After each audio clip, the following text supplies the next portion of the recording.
for the opportunity. This is amazing to be amongst all of you. Let's talk about AI. So, last 10 years or so in AI have been amazing. All of us as consumers or even entrepreneurs are noticing AI for last 5 years or so, right? But real revolution started about 10 years back. Everybody knows keyword deep learning nowadays. I mean, all these technologies are known for last 50, 60 years. There was neural networks, and neural network went through multiple winters. Neural network created a lot of buzz and then couldn't really live up to the expectation.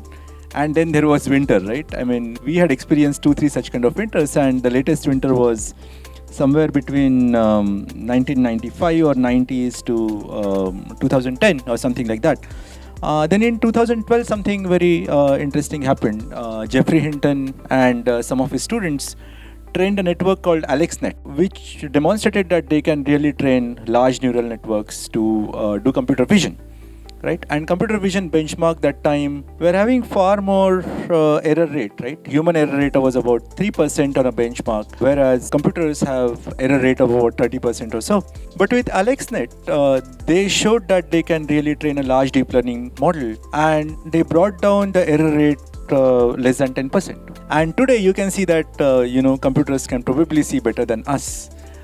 So that was the progress, and that was the tipping point, or that was the moment of turn in the fortunes of deep learning, where people got some kind of a recipe. I will not go too technical, understanding that a lot of your business users here. We figured out recipes to train large neural network models, and that really changed the whole world. So, as Andrew Ng says, AI is a new electricity, right? So, as electricity has lots of application, electricity is a basic technology. We can use electricity for driving a car. We can also use it for our day-to-day activities. So, AI is also like that. It's a very basic technology, and you can do various things with AI. So, another event that happened around 2017 when there was another transformational technology called transformers.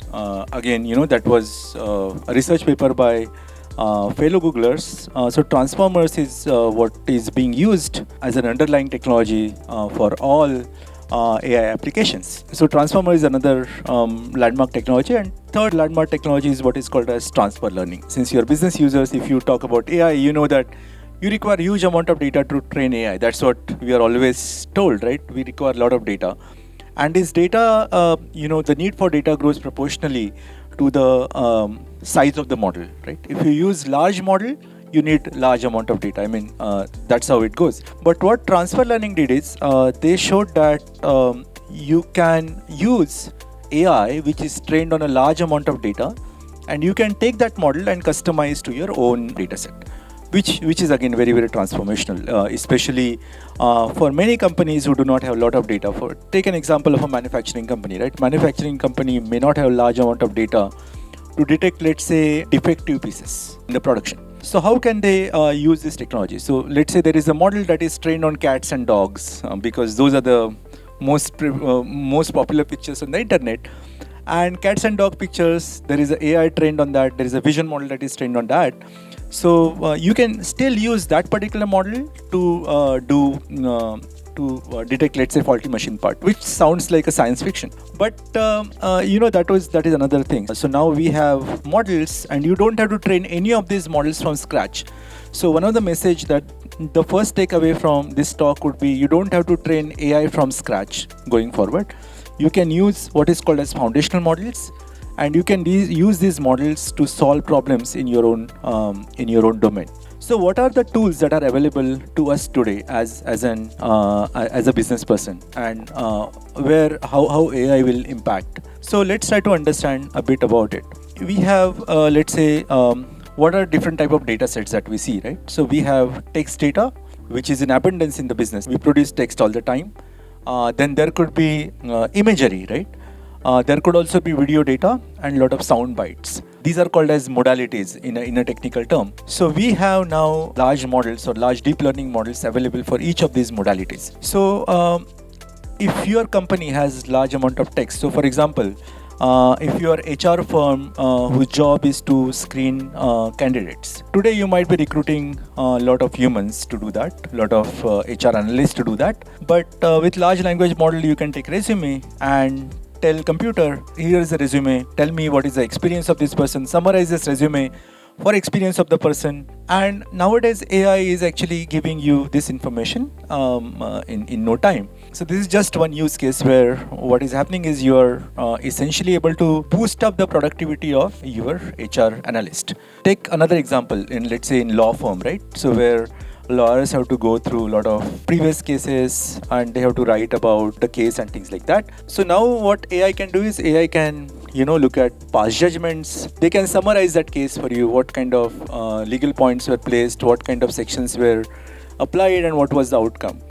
So this can happen in no time. You can also use AI for contract reviews. You can tell the rules for reviewing the contract and give contract, and AI actually does the first cut job of reviewing the contracts. So you see that there is this particular underlying thing where we are trying to boost up the productivity of your workforce using AI.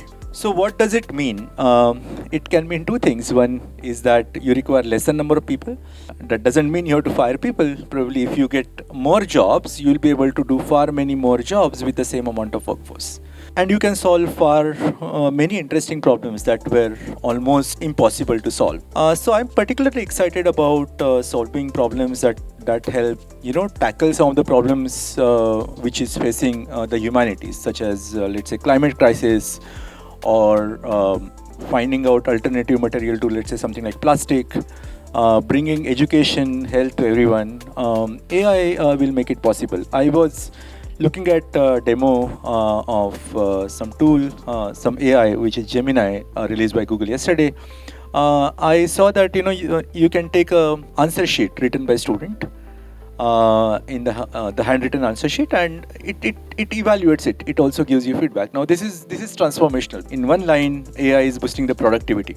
But there are a lot of challenges that I see in productionizing AI. All of us in businesses, we basically want some kind of certainty about the output, right? So if you are using a tool, you are happy if that tool is consistent with its output every time.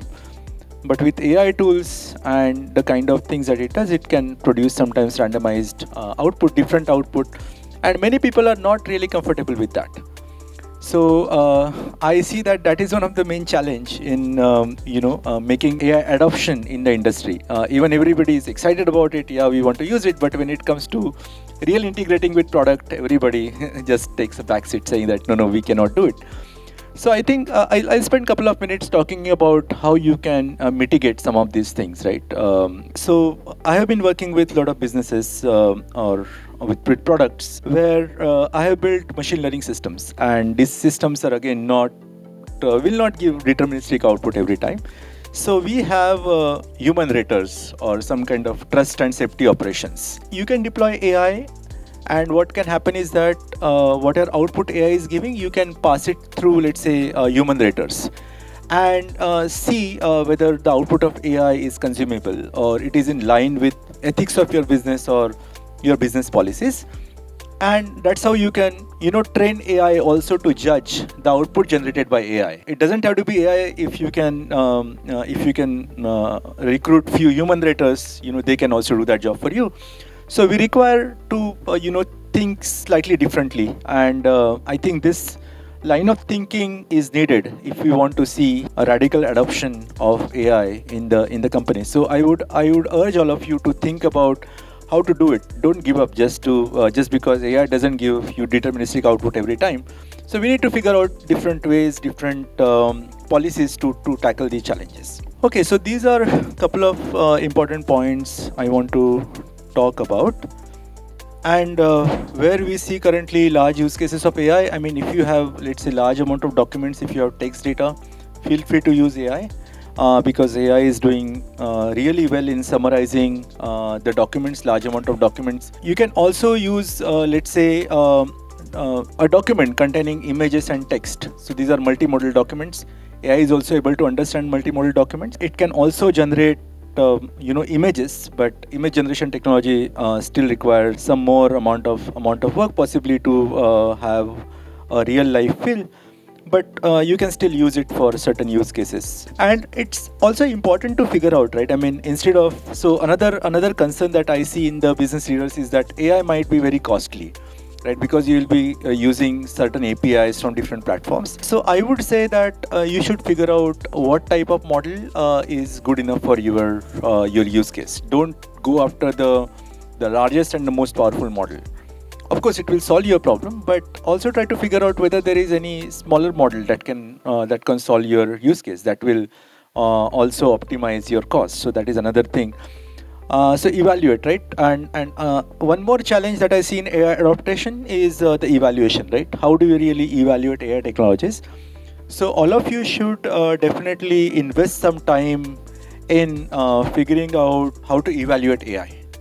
So all of you should probably create your own evaluation data set based on your business objectives, business metrics, right? Whatever suits your business, create those data sets and then evaluate AI, right? Evaluate any solution that you have with respect to that benchmark. I'm Sanjooni here from Lexicon, Pune. There is a huge hue and cry regarding that it's going to be a threat for the humanity, that is AI as well as ML. So what will be your opinion about that? So I would rather say that AI might help us solve some of the important challenges that we are facing before it starts killing us. We can probably use AI to solve problems like finding out alternatives to plastic, for example, right? How can we take, let's say, education to everyone, or how can you bring better healthcare to everyone? So I'm not too worried about AI killing us.